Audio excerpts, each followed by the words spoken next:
am Norman Ohler, and you are watching the Break It Down show. You have written a fantastic book. I was listening to your episode of Joe Rogan, and one of the things that's fascinating about that, I spend quite a bit of time looking at old stories for things I'm working on in the newspaper database, and you can just find these wonderful things. And I love how you found this story about drugs, Hitler, Nazis. And then when you look in the archives and you look really like no one else has seen this thing in 30, 40, 50 years. And at one point you had said there had been like 4 people that had looked at Hitler's doctor's notes, which is just remarkable considering how much has been created about Hitler and what he did and why he did. Right, it's quite awkward actually. I think history is too precious to leave it up to the historians. Yeah. They How overlook did you things. go ahead? They overlook things. Also, they don't know anything about drugs, and drugs played a vital role, at least in the history of the so-called Third Reich. So, but I was lucky, I guess, that I stumbled upon the subject. Can you tell us how you stumbled on it? A friend found old methamphetamine pills in an East Berlin apartment in 2010, labeled Pevitine, and he took them, and they were still active. So Oh, he knew that methamphetamine was taken because he took it himself, and he told me this. So that was the beginning of my research. and how did you make your way to Hitler's physician? Because it's such a vital, like when you read the book, it's such a vital cog. You're constantly going back to his actual day-to-day records, which is just remarkable. Um, I wanted to examine not only what the army took, but also what the leadership took, Hmm. if they took something, because it was a vital part of Hitler's propaganda to show him as a teetotaler that wouldn't touch any intoxicating substances, including coffee or cigarettes.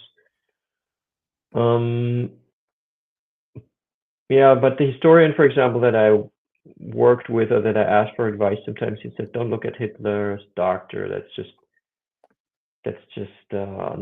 not serious. It's not interesting." But then when he found, when he read my text after I had found the notes, he changed his mind because he then also thought it's relevant. Because it's really remarkable how he could actually portray a head of state through the pharmacological angle. But you can only do that if you have the records available, which I had. Yeah. Is there a whole nother book of stuff? And once you get into these texts, there's the book next to it, and there's the books next to that, and all of a sudden there's 3 or 4 books in this history. Yeah, I mean, one thing led to the next, you could say. It was kind of Mhm. interesting. I mean, the same fun the reader has now to when he or she reads Blitzed, I had when I researched it. I mean, maybe even more because I was actually researching it. Or it was like but it's kind of a similar experience actually that the reader has Mhm. now. Yeah. The book is fantastic. It's called Blitz. Everybody should check it out. It gives you the inside look at how methamphetamine and other chemicals were being created. We think of Mhm. meth as being sort of a modern thing. We think about, the Sons of Anarchy and all this kind of stuff, but it actually goes back Well, to the Nazis. Yeah. I mean, the Nazis were modern. I mean, they were a modern society, a more modern capitalist performance-driven society. So they would use any means, or people would use means with which they could improve their performance. And at the time, they thought it would be methamphetamine, which is still what many people who take methamphetamine do believe. I mean, they take it because it gives them energy. Problem, of course, is that at one point you have to replenish your brain because all the neurotransmitters have been released. So it creates addiction and depression. But that wasn't so known in the very early years when it came out in Germany in 1938. Studies hadn't been done yet, so people Mhm. were a bit naive about it. Were they naive in thinking like it was a miracle? Or, I mean, how naive do you have to be to put a foreign substance in, have this reaction, and not think, there's going to be a cost to this? Or is this a thought Well, of we current know this times? today, but at the Yeah. time, people didn't know this. because there just hadn't been studies done. So I don't find it so surprising. We all take performance-enhancing drugs every day. I think most of us have some kind of stimulant, be it coffee or nicotine or alcohol or cannabis. So it's kind of normal that humans are always trying to improve their performance, especially in a system that rewards performance like the capitalist system. So it's not that surprising actually that it was a very popular product. And it was, fabricated by a German pharmaceutical company. It was not made in trailer labs in the Rust Belt of the United States, as crystal meth is being. That's where crystal meth comes from now, or maybe it comes from where I don't know where it comes from, but certainly not from a German pharmaceutical company. So those pills had 3 milligrams of methamphetamine, which is, I guess, I haven't tried these pills, unlike my friend. But I guess 3 milligrams of methamphetamine is not so strong. It just gives you like a buzz. It doesn't make you crazy, like snorting a huge line of crystal meth, might, derange you, but taking one pill made by a pharmaceutical company is not that, I mean, methamphetamine was also legal in the United States later on, and it's been used against depression, and I mean, it is a stimulant, so I guess if you know how to use it right, you could even use it as a medicine, but most people just abuse it as a recreational drug and take way too much. So, but I guess in general, it's not really healthy for the brain to use amphetamines or methamphetamine. There's much healthier substances to which we might also come in this conversation. Yeah, I mean the explosion now of more access, more legal access to marijuana, the improvement of marijuana as a product. I work on another show with a bunch of former drug smugglers, and they're talking about how marijuana was in the 70s and these different brands and everything. And now it's curing cancer, it's reducing, all kinds of problems for people. So we see the continued evolution of these things, but some of them are on the more healthier side. DMT is becoming more and more normalized all the time. So yeah, it's I guess this is part of the modern conversation is what supplements do we add into our biosphere, our biome to improve our performance? Yeah, or I mean, also change our performance, because if we look at psychedelics, what happens in the brain on psychedelics is that the default mode network, which regulates our day-to-day operations, receives less energy, and other parts of the brain, which have a lot of 5-HT2A receptors, kind of fire up under psychedelics and connect and create new thinking patterns and erase ruminations and depression patterns. It is not only it's stimulating in a way, but it's just changing the brain chemistry in a way that scientists are now actually recommending in a way, or saying that this is good against depression, against dementia. It kind of keeps our brain healthy and fit. So that's kind of interesting, and that's a complete turnaround of our perspective on psychedelics, especially LSD, which was once like demonized, basically, especially in the United States in the 60s. Yeah, yeah. It became something bigger than what probably people thought it was. Then it became a fad. I mean, it became a lifestyle almost. And maybe that's too far, or closer to too far than simple, like, let's use this to adapt to my personal environment, my personal whatever kind of psychosis or behavioral disorder I might have. If a microdose of LSD is the thing that calms me down, or if I have like these kids that have seizures and they take marijuana and their seizures just stop and live as normal life as they're still capable of living.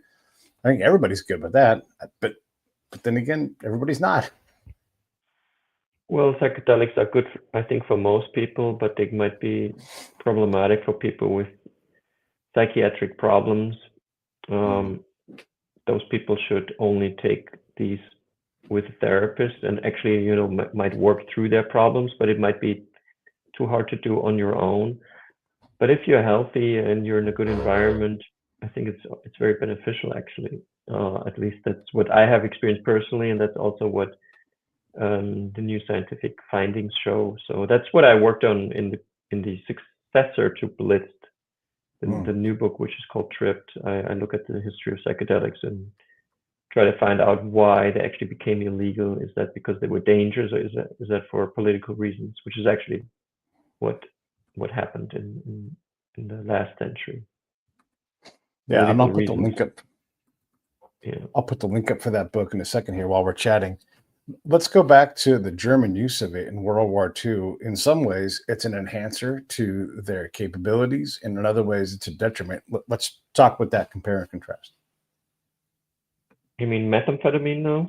Back to Yeah, meth? yeah. The methamphetamines, yeah, and how it Well, helped, and yeah. it helped them.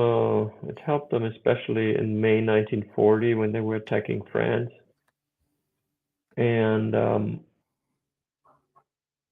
the strategy demanded of the German soldiers to march, or rather race through the Ardennes Mountains into southern Belgium and then advance towards France for 3 days and 3 nights without stopping. And this was only achieved through methamphetamine, because without such a potent stimulant, it's impossible to stay awake for that long. And then if they wouldn't have done so, the British forces and French forces which were stationed in north of Belgium would have had enough time to come down and crush the advance, but the Germans were able to sustain such a long time, and therefore were able to cut off the Allied forces and kind of go behind their back and race towards the Channel coast. So that was the meth was very successful in that so-called Blitzkrieg, speed war. I mean, it's basically speed helping to make the speed war, and so it's all in this in the terminology. But in the long war, which World War II eventually turned out to be, because the Soviet Union could not be defeated within a few weeks, just like France could, or all the other countries were. The Soviet Union was fighting back quite intensely. Also, they had a lot of manpower and a good trained army, or at least a lot of people that were fighting, and so it took longer. And then the methamphetamine was not really helping anymore, because it's like borrowed energy. So you can you could decide to stay awake for the next 2 weeks. I mean, it would be crazy, but you could probably somehow do it if you had enough crystal meth. But then you would be a wreck basically, and you would have to you would have severe depression and dependency, and you would have even less far less energy, and so it's not good for an army over like a long period of time. So in a way, the crystal meth didn't really help the German army, but it's good for fighting a combat unit if the conflict that the combat unit has to be engaged in is of a limited, like 5 days or a week or 2 weeks. Yeah. Then it makes sense. So if you like for terrorist attacks, it makes sense. And then in a way, the German Blitzkrieg advances, they were kind of terrorist attacks in a way, like suddenly, like the Hamas attacking Israel suddenly, they're coming in and wreaking havoc, but you can't sustain that over like 5 years. Yeah. I'm a combat veteran. I used to be a combat spy, and a lot of my job is simply just being outside the wire and going on patrols. And one of the ways I dealt with that was to use energy drinks, and they gave us energy drinks. They were everywhere, and there's no like, be careful, these things are bad for you kind of thing. And surely you can only drink so many energy drinks before you have to pay a cost back. But there was also nicotine and, any number of supplements you could take. And 100% there were steroids going on and other things, other stimulants. Oh, for sure. Yeah. I mean, amphetamines are legal in the United States. Like Adderall is legal. That's an amphetamine. So the army can use these things. So they basically learned it from the German army, the Wehrmacht, to use stimulants. But I don't think any army except the Germans were using methamphetamine. It's much smarter to use amphetamines because they're not as strong.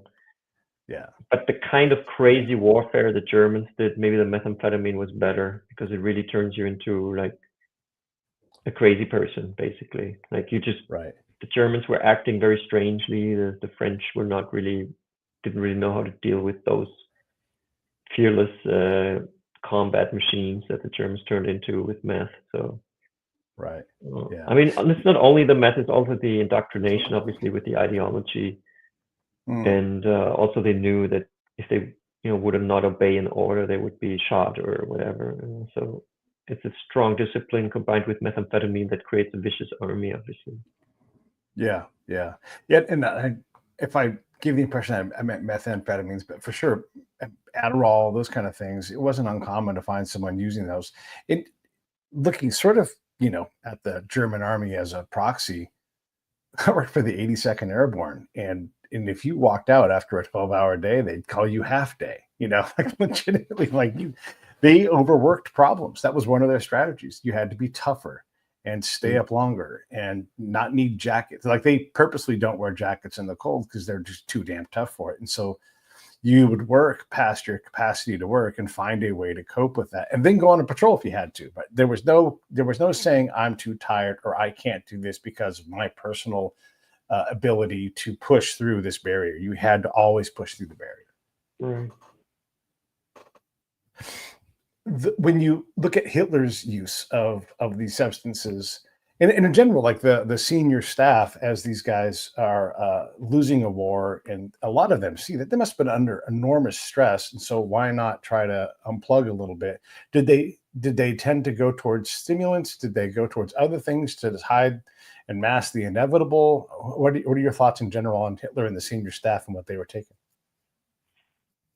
Well, the senior staff, I mean, Hitler took a lot of drugs, but he didn't take methamphetamine. He took opioids, especially Eukodal, which was later in the US known as oxycodone, the same drug. It was basically discovered, well, it was not basically discovered, it was a German product at the time by the Merck company, Eukodal, and only after the war the patent was lost by Merck and reappeared in the United States and was rebranded as oxycodone. And that taken intravenously makes one apparently euphoric and quite alert and charismatic also. At least it had this effect on Hitler. So that had the effect that people going into meetings with him, knowing that he had this, crazy energy, not knowing that it comes from drugs. I mean, it was all attributed to his charisma or his, status as the leader. And that had to do, obviously with how he was able to talk in the room. But a lot of it later in the war, when the war started to look really bad for Germany, was coming from artificial stimulants like opioids. So generals who knew this were scared to go into a meeting and not be, on eye level. So they also a lot of them took drugs. And this was reported by Morell, Hitler's personal physician, that in the headquarters, generals would come to him before they would go to Hitler and would say, "Come on, give me something." He was like the pharmacy of the head of the Führer headquarters. So he would give these people methamphetamine, usually Pavitine, a pill. If you take a pill of Pavitine, you're going to be much better in the room.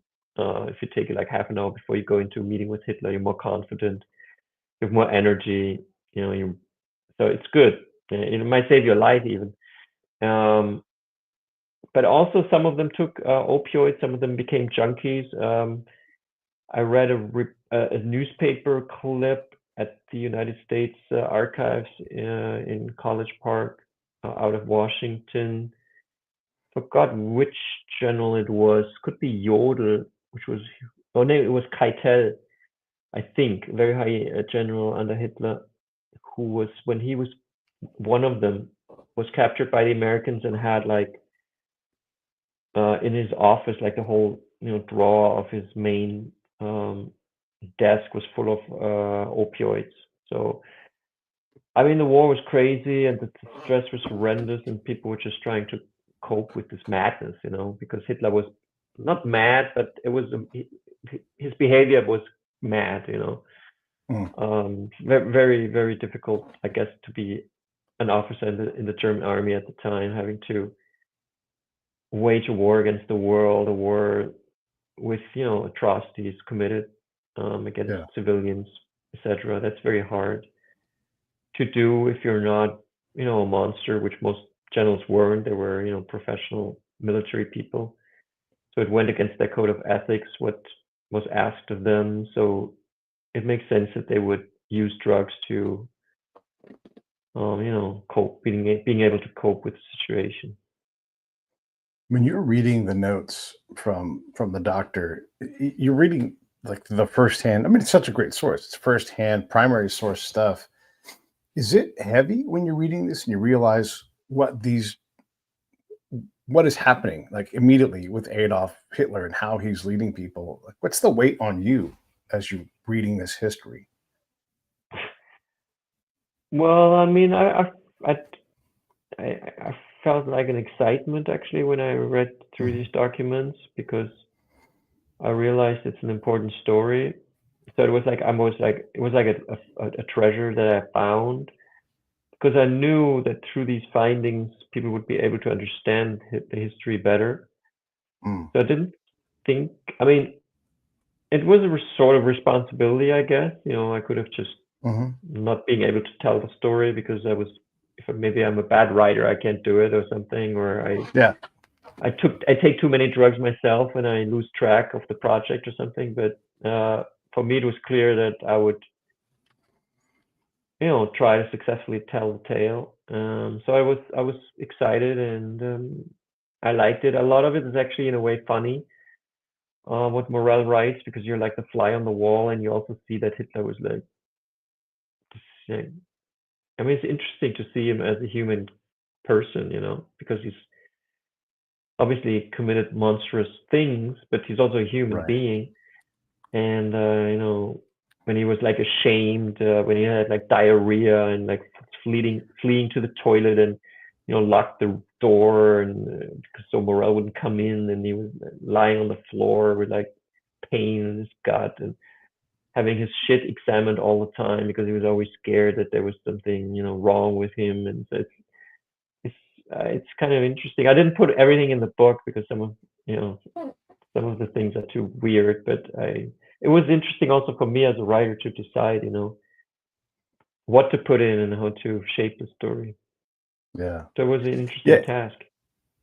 When you humanize or attempt to humanize someone like Hitler, or at least examine him from that human angle, there's some risk in that, and that we will be like, no, this guy's a monster and we have to completely dismiss him. But the fact is, we have to understand who he was and how he did things as he was. And he is a human. And there were times when good things happened. We always want something to be universally this or universally that, but people are multivariate and they have different things. This doesn't condone any of Hitler's bad behavior, obviously, but we have to see the man as the man so we can understand how man can do this to man. I mean, the man is the man, and also the man is not just he's not the only one. Hitler's just it's one part of a system that involved millions of people, of Germans mostly.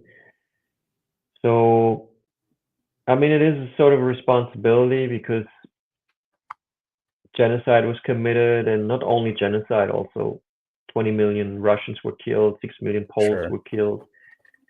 So you don't want to trivialize it. You don't want to, you wouldn't want to make a case like he only did this because he was on drugs, which is also not true. He did this because he wanted to do this, and it was a racist ideology of white supremacy, German supremacy. That's not related to drugs, but drugs helped him to keep his tunnel vision and keep his artificial energy going until the end. So it's interesting, but also you have to tell it right. Like, you could tell a wrong story. You have to know a lot about history and about National Socialism. So that's why it took 5 years to write the book, because I had to become basically an expert on National Socialism and on World War II history. So I took it very seriously. Yeah, it's a serious thing. When Morell's writing this, do you see the racism in there about, Aryan superiority and trying to accentuate that? Is that in his notes?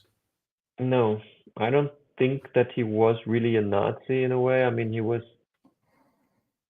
Hitler's personal physician, but he never writes anything like anti-Semitic, which a lot of these guys would do and did. And Hitler would rant against the Jews and against other races and the Eastern Europeans and calling them subhumans. But Morell never does this. He's only the doctor. I mean, he does employ towards the end of the war, when Germany occupies the Ukraine in 1943. He does employ, which in Germany is called slave labor, which is basically prisoners of war that you put in any factory and they have to work for free, basically. He did that. So he was like profiting from the gains, the war success of the army when there was success. So he had no scruples. He was not against it in any way, Right. He was for it, he was, but for him it was normal. It was his job. He was Hitler's personal physician. He would take care of Hitler. Germany was doing this because it was, attack, whatever they said to themselves to justify what they did. But I don't think he ever set foot into a concentration camp, but he probably knew that there was bad things happening. But it wasn't talked about openly. Like the treatment of the Jews would never be a topic at the dinner table with Hitler, for example. They would never say, "Oh, last night we killed 20,000 Jews," and smirk about it. They didn't do this. It was a taboo, kind of. But still, people knew. So he knew, but he was not active in the propaganda, which other people were, but Morell was not. Recently I read a book by Bettina Anton. It's called Hiding Mengele. And she, like you, got into the records and looked at a lot of his experimentation, Mengele's experimentation on the different camps and everything, and then used the records of a lot of the prisoners who had survived or who were able to take logs because they had medical capabilities. And it's remarkable to see, well, one, the willingness of medical people to just freely experiment on humans. I mean, it doesn't make any damn sense when you see this, and there's such disregard for another human, and that whatever the race, it's almost worse. It is worse than racism to see someone as being not even worthy of living. And so it's one thing to, like, you die, you live, whatever, that you might be a psychopath or something like that, but it seems to be bigger than that when you're purposely injecting unknown things into people. And a lot of these twins, they survive and they're messed up for their entire lives. They have no idea what even happened to them other than they were injected with things. And it just seemed like, gosh, it was a really common thing, because Morell is doing a similar thing too. You have it in the book where, he's using Hitler as a guinea pig, and Hitler wants him to. That's crazy. Well, I mean, it is kind of outrageous that the Nazis did human experiments. But as I lay out in Tripped, the US military, when they found out, for example, about the SS tests with psychedelics in the concentration camp of Dachau, decided to create their own drug testing program with American citizens after the war in America, which is MK Ultra, which was then, created by the CIA, but it was basically a US military idea, which comes from an SS idea or from a Nazi idea. Yeah. So America kind of learned a lot of bad things from the Nazis and continued this in the 50s and even in the 60s in the United States. Yeah, and you must have seen this clearly, the threads that go from the Nazis directly to the government here in the US and how we employed some of these. I mean, how did we get to space? We hired a bunch of Nazi scientists, and yeah, and the drugs that were created. What's that? Are you in Arizona? I'm in Orange County. Oh, okay. Right. Yeah. Yeah, because in New Mexico, Werner von Braun was working there in Los Alamos. I mean, U.S. used a lot of German knowledge to create the missile program and the nuclear program. Yeah, yeah, yeah. And it sounds like the drug programs too. The leaps in science, again, from the environment.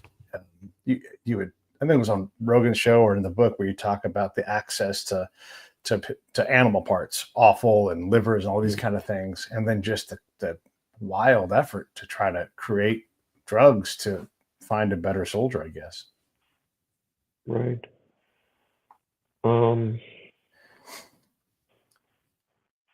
Yeah.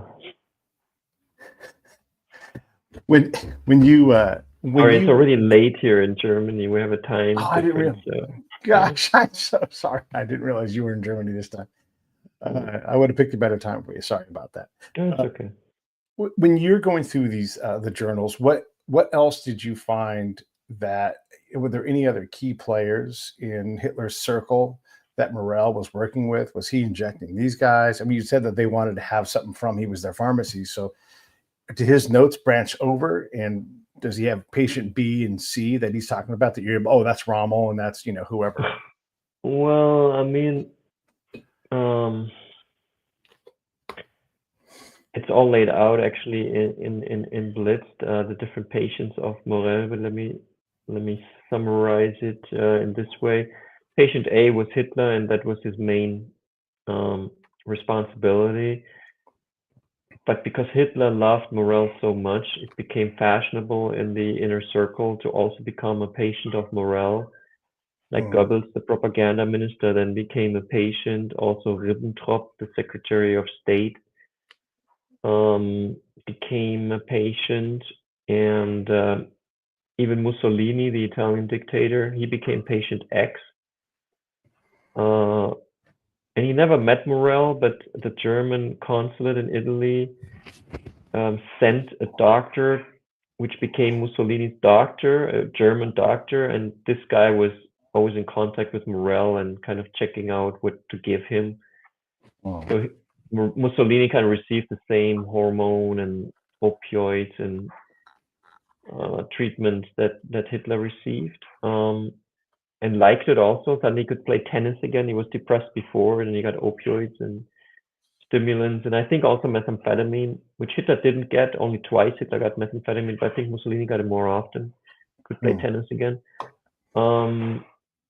Patient B was, B stands for Braun, which is Eva Braun, is the girlfriend of Hitler. She also became a patient.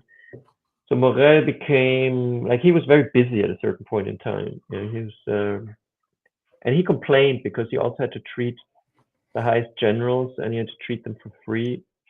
That was like part of his contract. So he complained to his wife that he has to treat all these people for free and only gets a salary for treating Hitler. Yeah. So it's kind of a weird scene up there in the higher echelon of the Nazi regime. Yeah, yeah. It is a weird thing. The Morell, what is his ultimate path after the war? Does he go to Nuremberg, get tried and hung, or what happens with him? Well, Hitler fired him in late April 45 when he's in the bunker. There were only 2 bedrooms in the bunker in Berlin. One was for Hitler and one was for Morell. And Goebbels at one point convinced Hitler that Morell had made him addicted to opioids, and Hitler actually realizes that Goebbels is right, and then fires Morell, I think on the 26th of April 1945, says to Morell, "Get the hell out of the bunker. I don't ever want to see you again."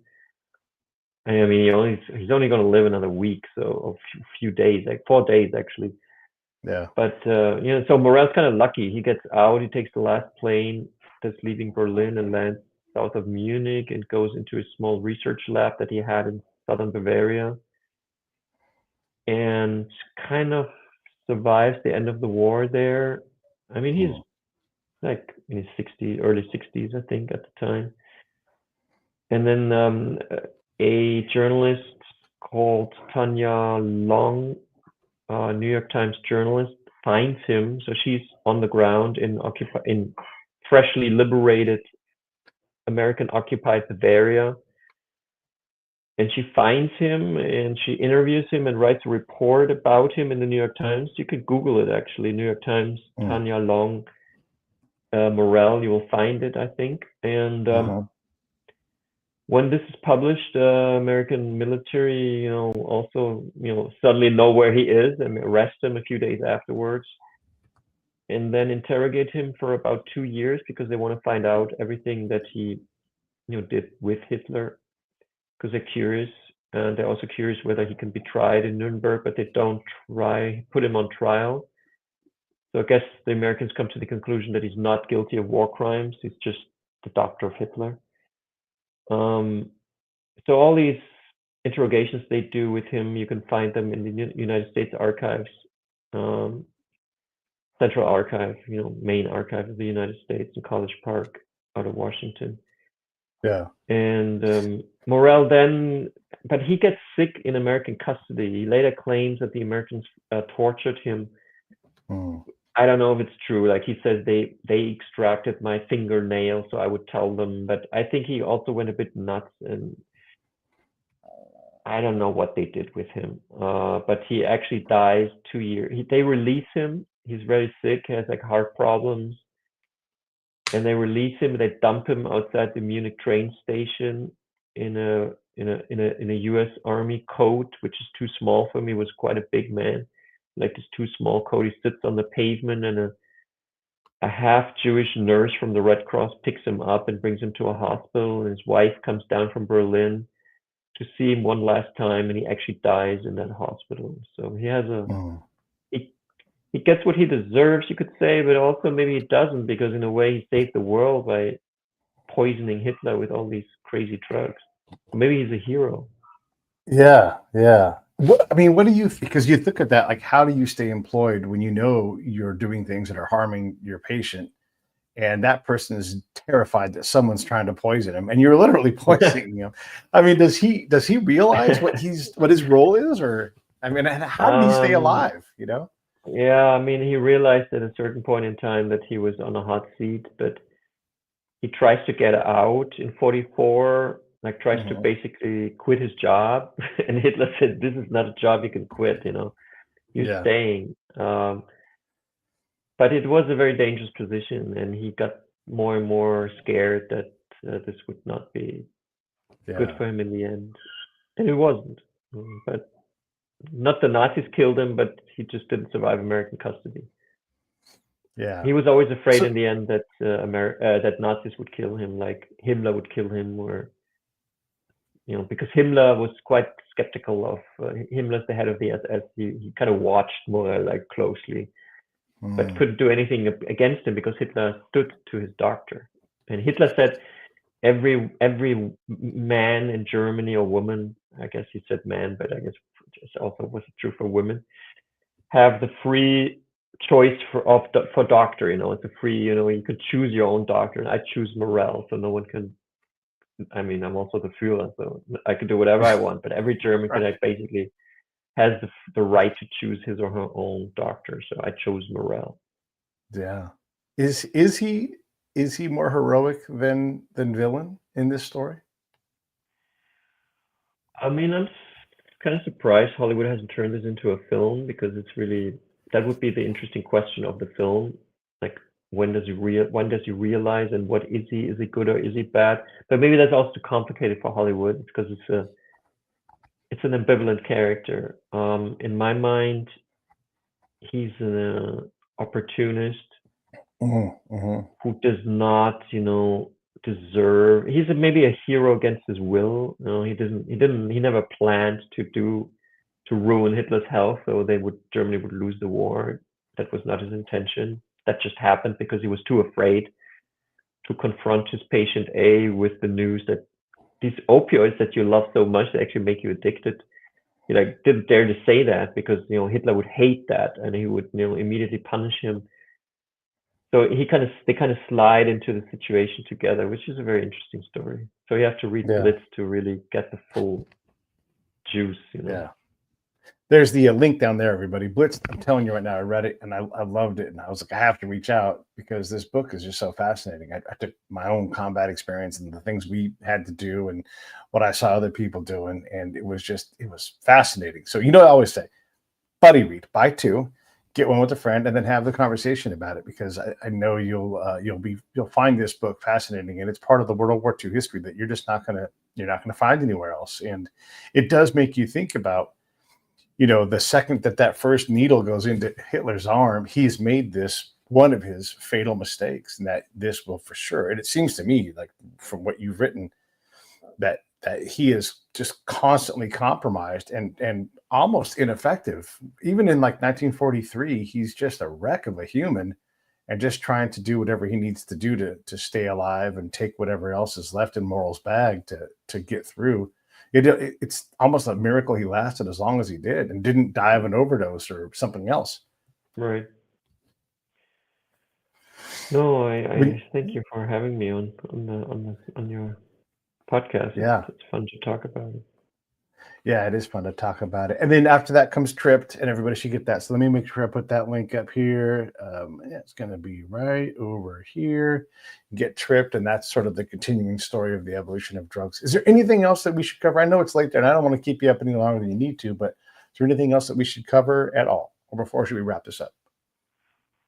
Well, we could mention I have a third book out in English. It's called The Bohemians. It's about a group of resistance fighters against Hitler, like basically a group of young, intelligent people in Berlin, which formed the largest resistance network against, the National Socialists. And I researched their story, and that came out between Blitzed and Tripped. And so if you're interested into like how life was in Berlin at the time and what did people do that would not, conform with the system, I recommend that book as well.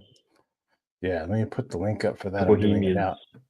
Have you encountered Halleck Kochansky's work at all? She's an English historian who writes No. about the resistance in general, like the big resistance, not like La Resistance, but like all of them.